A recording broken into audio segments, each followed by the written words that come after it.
Alright, good evening. Let's move on to the next part. Okay, now what we saw previously in the previous video is given this set of numbers. So we actually calculated our range, interquartile range, variance and standard deviation. Okay, so now what happens is if there are changes that happens to this set of data uniformly. So what we are going to look at is, now let's say we multiply each data with 2. So what you'll actually get is the 6. So it's 4 and times 2, 10. Okay, 12 here. 7 and 2 times 2, 14. And this is another 7 times 2, 14. So this one will be 16. Okay, so now when I'm going to look for my range is the biggest value minus smallest value. So here we get a 10. My interquartile range, okay, interquartile range, median here, Q1, Q3. Okay, so it's Q3 minus Q1, which is going to be 14 minus 8, which gives me 6. Okay, next we go for your variance. Okay, variance is the same formula. So I'm going to use summation of x squared over n minus the mean value. So here, okay, we just calculate. This is summation x squared. So it's 36, 64, 100, 144,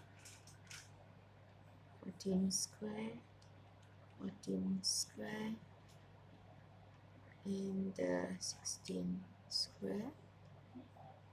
So it's 992 over 7 minus, okay, your mean is going to be 6, 8, 10, 12, 14, 14, 16.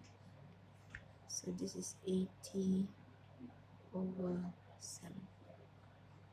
Okay, so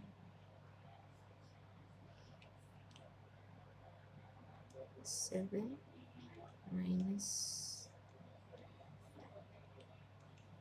square. So you'll actually get 11. 5 over 49, or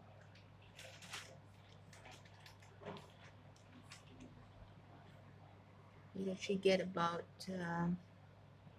11.102. I'll take 3 decimal places. Okay, so therefore my standard deviation sigma becomes square root of this 11.102. So I'm going to square root.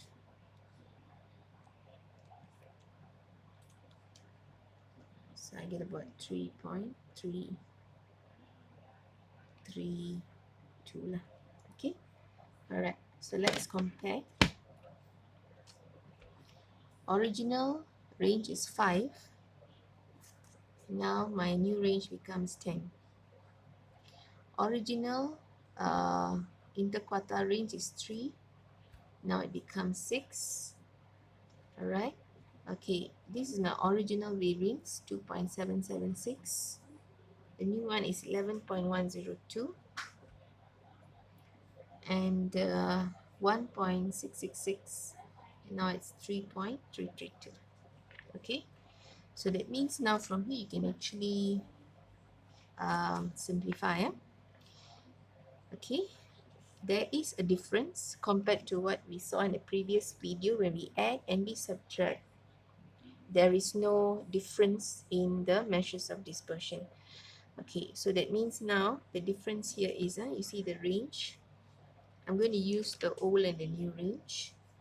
So I use, this is n stands for the new range, is actually I multiplied every data by 2. So it is 2 times the old range. Okay. Alright, and then my new interquartile range, put an N here. This again 6 and there's a 3. It is 2 times the old interquartile range. Okay. Now, when we go for variance, my new variance, this is 11.102 and the old one is 11.102 and the old one is 2.776. Okay, so it's 4. Okay, so 4 times my old variance, and the new standard deviation is actually, so it's 1.666, sorry, 3.32, 1.666. Okay, so we get about 2. Okay, so that means now from the calculations that we did, when every data is multiplied by 2, the range is also multiplied by 2, interquartile range is also multiplied by 2, but the variance is actually 4. How do I get a 4? This is 2 square. Okay, because it's all square. This is in 2 dimensions. So this is again 2 square, so we get a 4 here. Now for your standard deviation, it's also multiplied by 2.